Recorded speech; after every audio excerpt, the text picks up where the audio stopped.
Hemisik, simula tuta pa lang. Hindi na iniwan ng asong ito ang batang may Down syndrome hanggang isang gabi sa gubat, pinili niyang ibigay ang sariling buhay. Para lang may isang pusong magpatuloy sa pagtibok.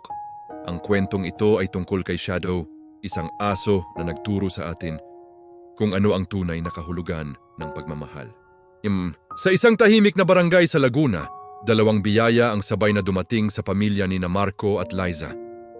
Una, isang maliit na itim na labrador. Napakakulit, napakalambing, at palaging kumakaway ang buntot. At ang pangalawa, ang kanilang bagong silang na anak na si Ethan. Ang aso ay pinangalanan nilang Shadow at hindi nila alam noon, pero ang pangalang iyon ay magiging simbolo ng isang panghabang buhay na pangako. Dahil simula pa lang, para na siyang anino ng bata. Lumipas ang mga buwan at habang lumalaki si Ethan, lumalalim din ang kanilang ugnayan. Kapag umiiyak si Ethan, si Shadow ang unang dumidikit sa kanya na parang sinasabing, "Nandito lang ako." Kapag natutulog naman ang bata, laging nakasiksik ang aso sa paanan ng kanyang kama, isang tapat na bantay sa gabi. May mga video pa nga sina Marco at Liza na nagpapakita ng kanilang samahan. Sa unang paggapang ni Ethan, nandoon si Shadow, sinusundan ang bawat galaw niya. Sa unang malakas na tawa ng bata, dinilaan naman ng aso ang kanyang pisngi na parang nakikitawa rin. At sa kanyang unang paghakbang, ang tenga ni Shadow ang nagsilbing suporta na kinapitan niya. Sa bawat milestone, sa bawat tagumpay ni Ethan, magkasama sila. Pero habang lumalaki si Ethan, napansin ng mag-asawa na tila mas mabagal ang kanyang development kumpara sa ibang bata. Siya ay tahimik, mahina magsalita, at tila nasa sariling mundo. Kalaunan, kinumpirma ng doktor ang kanilang kinatatakutan. May Down syndrome ang kanilang anak. Maraming gabing umiyak sina Marco at Liza. Puno sila ng pangamba at tanong kung paano haharapin ang kinabukasan.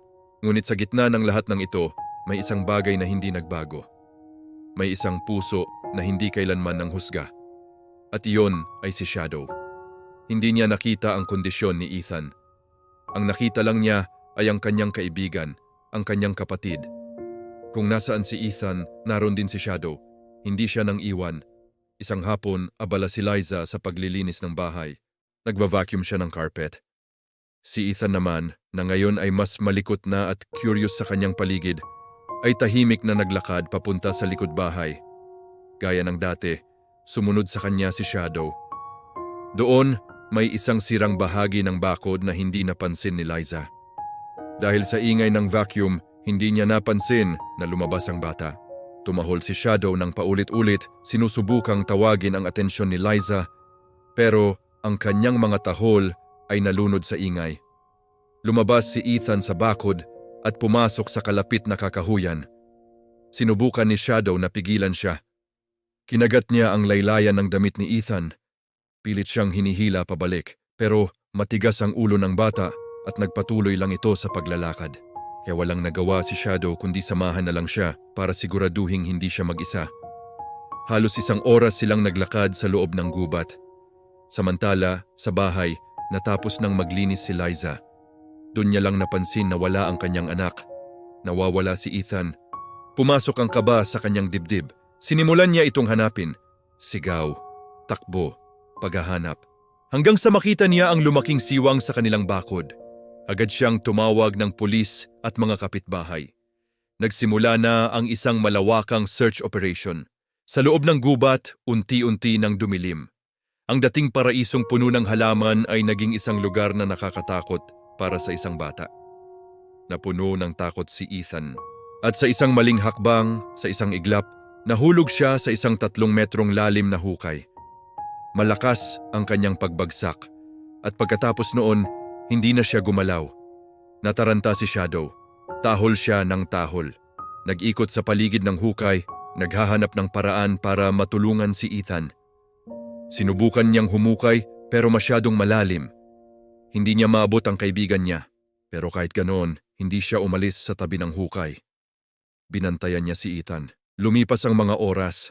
Halos hating gabi na. Ang buong komunidad ay naghahanap pa rin. May isang helicopter na may malakas na searchlight ang lumilipad sa itaas. Tumahol si Shadow ng buong lakas, umaasang maririnig siya. Hanggang sa may naaninag siyang ilaw mula sa isang sasakyan sa di kalayuan. Tumakbo siya papunta sa ilaw na yon, puno ng pag-asa. Sa kanyang pagmamadali, hindi niya napansin ang kalsada na natatabunan ng matataas na damo. At sa isang nakakabinging sandali, isang kotse ang dumaan, buog. Tumilapon si Shadow, dumugo. Halos hindi na siya makatayo. Ang sakit ay nangingibabaw sa buo niyang katawan. Pero sa kabila ng lahat ng iyon, tumayo pa rin siya.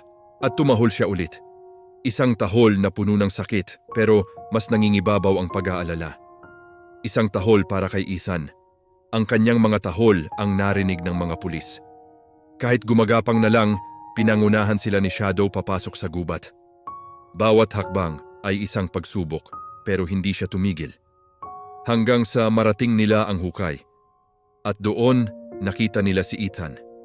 Buhay pa pero nasa kritikal na kondisyon.